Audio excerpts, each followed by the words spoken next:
Hello and welcome back to my FPL channel. I am FPL Dean and today you are here for, and hopefully I've fixed the audio, I've taken on board. Obviously I must have knocked it when I packed it from going from Austria to Budapest, but I think I fixed it. The audio I checked before, hopefully it sounds good because I've only got time to record this once.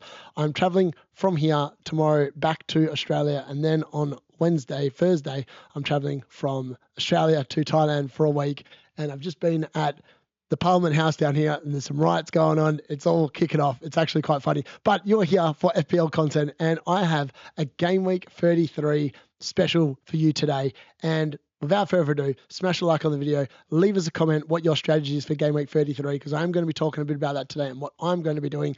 And without further ado, smash a sub as well, and let's jump straight into it.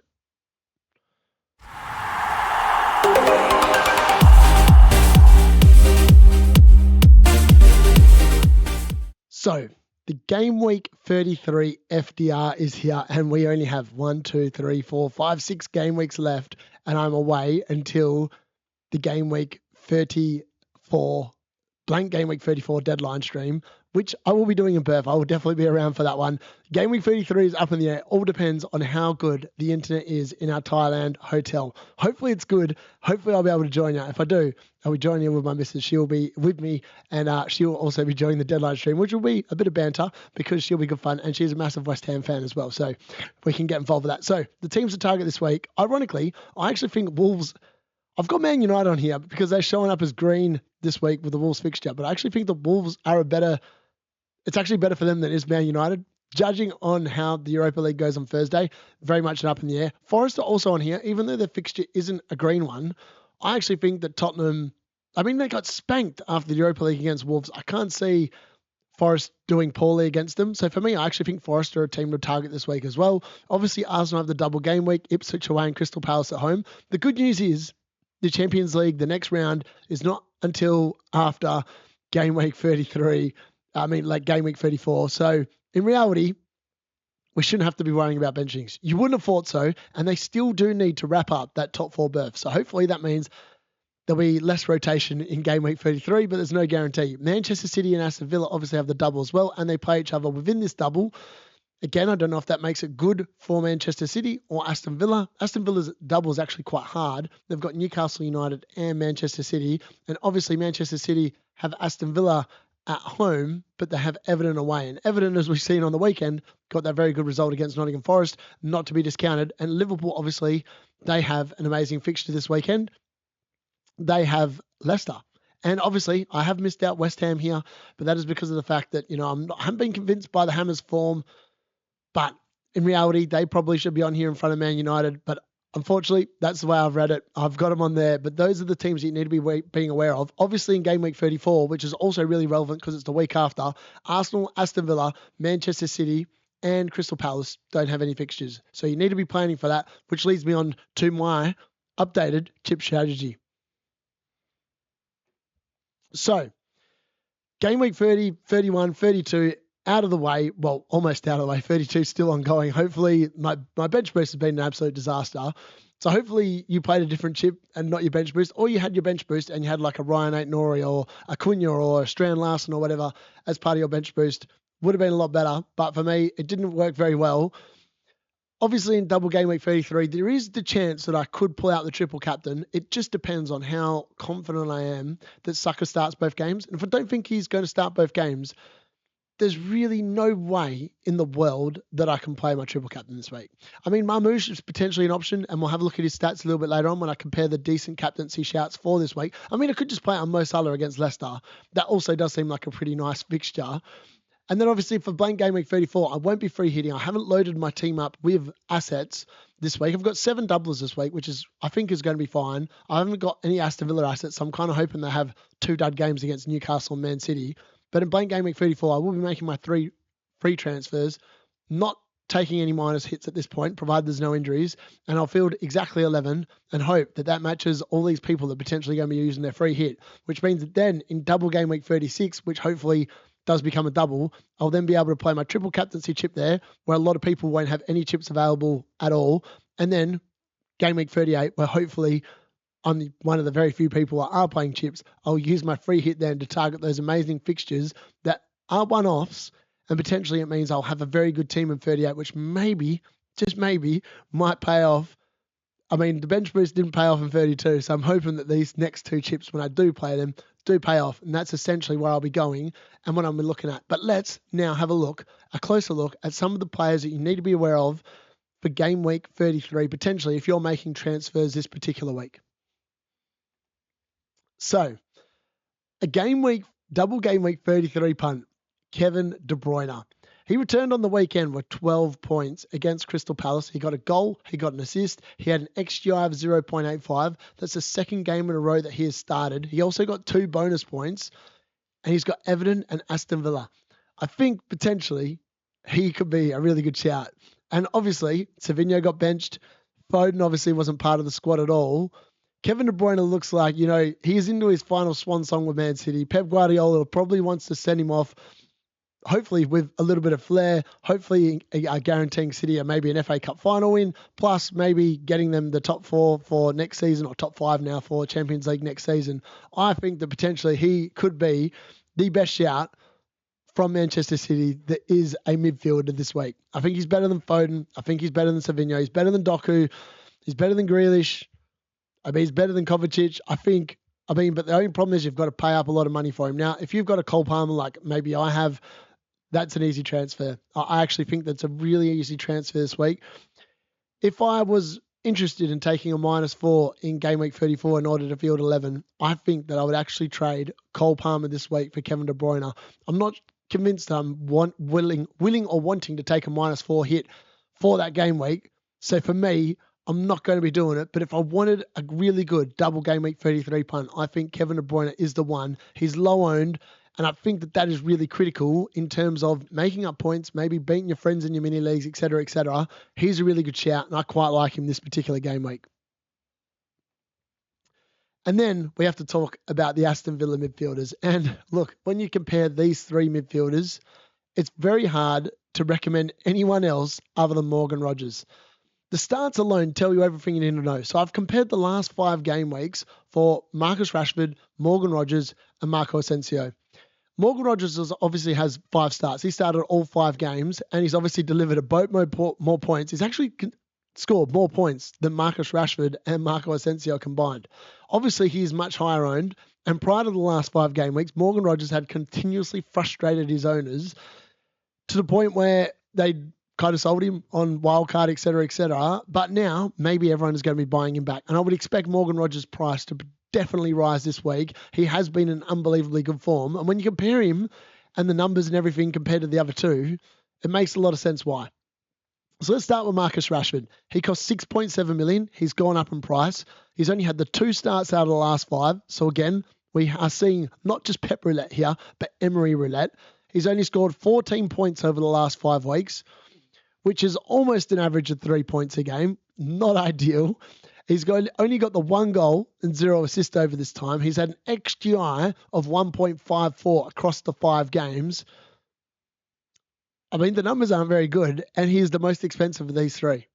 Yes, it looks like he might have taken Ollie Watkinson's place up front, and he might be on penalty duty, especially since Marco Asensio has now missed 2 in the last game. But can you trust him to be delivering points? I'm not sure that you can.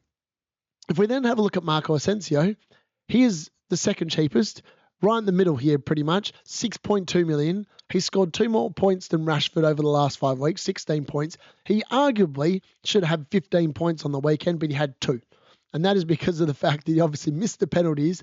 Not ideal at all. And I don't know what else to say about that. I mean, if he scored those penalties, it might be a completely different conversation. We might be saying Marco Asensio is a much better buyer than Morgan Rogers. But because he missed them, he's only got 1 goal and 2 assists over the last 5 weeks. He, again, has only had 2 starts out of the last 5. So, again, a victim of Emery roulette. And he's got the best XGI of the 3 of them by a country mile. So, obviously, those 2 missed penalties obviously contributed to his XGI, but he's got an XGI of 2.78 over the last 5 weeks. So that's pretty damn good going in terms of XGI numbers. But again, him and Rashford combined only 30 points. And now Morgan Rogers, 5.6 million, still the cheapest by a considerable margin.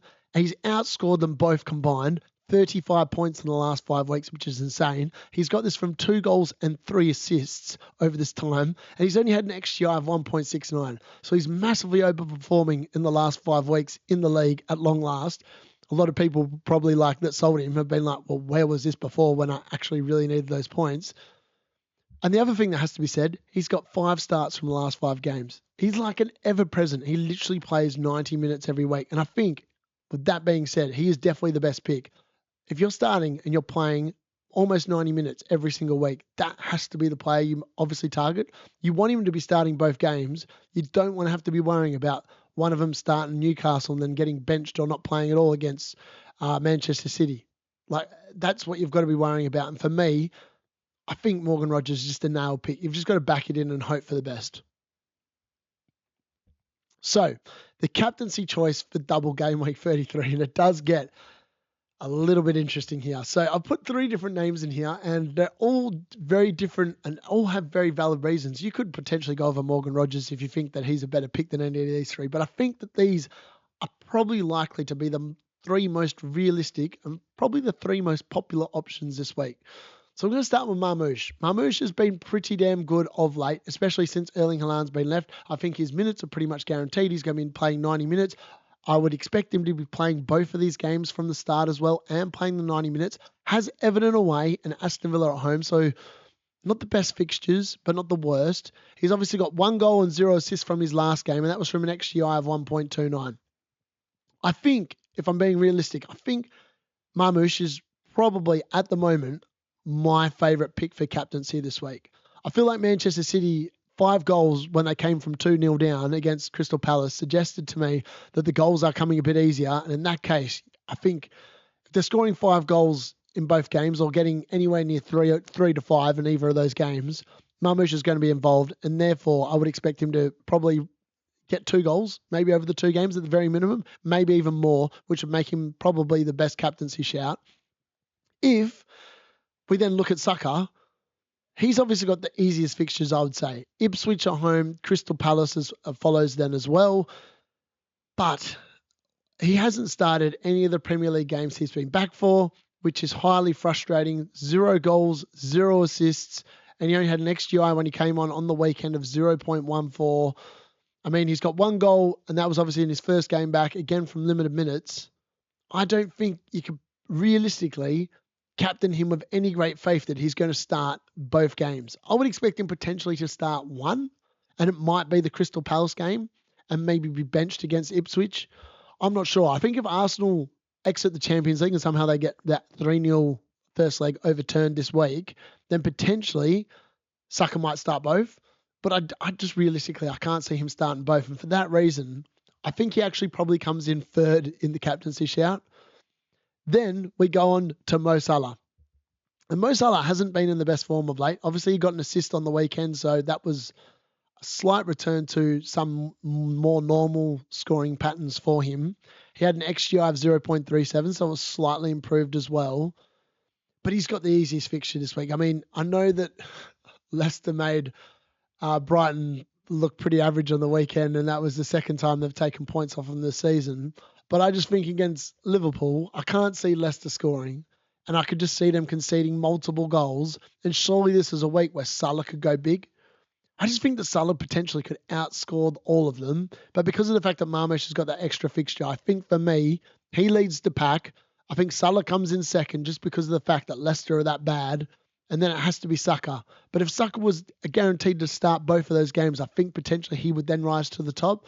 But it's a very interesting discussion and one that you probably have to put a bit of thought into. Maybe Morgan Rogers might even be a really good shout this week, or someone else that I haven't thought of. Kevin De Bruyne, as I just said before, he looks like a really good option as well for this particular double game week.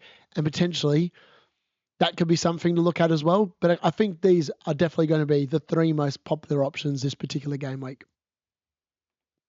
So that brings me on to my final thing that I want to talk about for this double game week 33, the biggest double game week of the season, the wildcard draft and the free hit. So some people, and I did actually weigh up free hitting myself this week and just thinking, you know what, my team's actually pretty good post 33. Do I just try and counter all the people that are going to be playing bench boost this week and just press the free hit button and change my strategy. But I just think that the free hit on a later game week is going to be so much more powerful. We still don't know what double game week 36, if it happens, or blank game week 37 are going to look like. And potentially my free hit might be better off used in one of those weeks, or my triple captaincy, et cetera, et cetera. So for that reason, I think that I just want to stick with my original plan. Yes, I do like to change it on the fly and whatever, but I think this is definitely set up for an amazing week. So free hitting or wildcarding this week, I think I'd go with this. If I was wildcarding, I'd go this squad and then just free hit in game week 34 and just make the most of it, because some people are in the envious position that I've been talking to in my group chat that still have the wildcard, the triple captain, the free hit, and the bench boost. That's 4 chips in the next 7 weeks. Like, there's only 3 weeks where you're not playing a chip. So I think potentially I've only done it and said wildcard draft because of the fact that some people will be wildcarding and some people will be free hitting. And I think that this is potentially the squad. Now, I've kept Isaac in there because I think that any free hit squad this week should only be playing 5 midfielders and 2 forwards. So it doesn't matter if you've got Isaac. I mean, if you're free hitting, you could just make that a cheap forward. You maybe go with Acuna or a Strand Larson or whatever, also have been in fantastic form, or maybe get a Jared Bowen in there instead of the midfield. I'm not sure. But again, I still think that this is probably the best squad. I mean, you could swap Basara out for Eze. I did actually have the money to do that in this particular draft. I had like 1.something million left in the bank. But for me, I just think that I really rate this. So Kanade and Mo Salah, obviously that Liverpool fixture against Leicester is unbelievably good on paper. Plus, Liverpool also have a fixture next week when you're going to need them, and probably moving forward, they're still going to be a very good team to invest in prior to them winning the league. Then I think I'd have bought off their assets anyway. So it's really hard to work out what assets to get. So I've gone, as I said, with the safe options. Rodgers, Konza, Martinez, I think are the 3 most realistic starters. I'd probably bench Martinez and play Raya. Raya's a nailed-on pick there, and I would expect him probably to outscore Martinez. Not by much. I do expect Arsenal to concede probably in both games as well as Martinez, just with the way clean sheets have been happening at the moment. But I think that that's potentially what I would lean towards. Munoz is still an asset you have to have. He's definitely the best Palace defender by a country mile, probably close to the best defender in the game at the moment. Guardiola picks himself. He is the only Manchester City defender you can guarantee will definitely be starting most game weeks. Maybe you can look at a Kushinov or a Ruben Diaz if you're so inclined, but for me, that's it. Timber, I just think he's a much better pick than Saliba. Yes, Saliba seems to start every game, and maybe Timber could get rotated for one of these. I'm not sure. But I just can't justify spending up 6.5 million for Saliba when Timber costs 5.7, and I do genuinely believe that he's got more chance of getting an attacking return than Saliba. So for me, he makes the cut instead of Saliba. In the midfield, I think Saka you still do have to pick because I think he's better than Marino, and I think double Arsenal offense probably is still better than double Arsenal attack from what I've seen anyway. Odegaard potentially you could put in there instead. Maybe he's more likely to start, but again, the minutes are a bit of a risk, particularly with the Champions League, et cetera, et cetera. Rodgers, obviously, I just think he's the most nailed on Aston Villa asset. You've just got to pick him. Anyone that's playing 90 minutes, you just got to pick. Again, Kevin De Bruyne comes in because I think he is more likely to start both games than Savinho, than Phil Foden, than any other City midfielder, really, probably other than Kovacic. And maybe Alcaraz you could put in there, but Alcaraz is not going to be getting any really attacking turns, or you wouldn't expect him to. Mo Salah picks himself. That Leicester fixture is too unbelievably good. I actually think Mo Salah could be the top scoring midfielder this week. It's quite possible, particularly with that Leicester fixture. And then Ismaila Sarr, as I said, that could be Eze. Eze has been outscoring Sarr the last couple of game weeks. Maybe you can roll that if you can find some extra money. And then up front, Mateta and Marmoush just picked themselves. I know Mateta's minutes have been a slight concern, and maybe there's something a little bit more underlying there that we're not aware about. But until we hear anything further, he still 100% walks into the team, and Marmoush and Isaac would sit on the bench. So yeah, in this team, Isaac misses out, Kanade misses out, and probably it's Konza missing out as well, and then Martinez on the bench. So yeah, that's how I would roll. It'd be a 3-5-2, and I think you'd be pretty happy with that. Again, it covers you with 12 assets between Palace, Arsenal, City, and Villa. You're set up for maximum points in game week 33, but as I said, you would need free hit if you're wildcarding. If you're free hitting, obviously you don't have to worry about that next week. And then some players, again, in this particular draft, could potentially double again in 36, provided that their team gets through to the FA Cup final, which We don't know, and I don't know who's going to win. Realistically, I think both games are very much 50-50. So that brings me to the end of my double game week 33, wildcard draft, free hit, differential look at the better assets you can get. I've also looked at the captaincy shouts, and I've also given an insight into my updated chip strategy and where potentially I could go. I mean, I could potentially play the triple captain this week, but I'm quite happy taking a red arrow. I am expecting a red arrow, let's be honest. I played my bench boost in 32, highly likely to get a small red arrow this week as well. I'm happy with that. And maybe even in 34, I could get a red arrow as well. But then from 35 through to 38, I think then I could really finish the season strong with 2 chips in the last 4 weeks, setting me up perfectly. Let me know what your strategy is below in the comments, and make sure you drop a like and sub if you haven't already. And I'll join you again for team selection later on this week when I'm in Thailand. Thanks for watching. That's been the D Unit.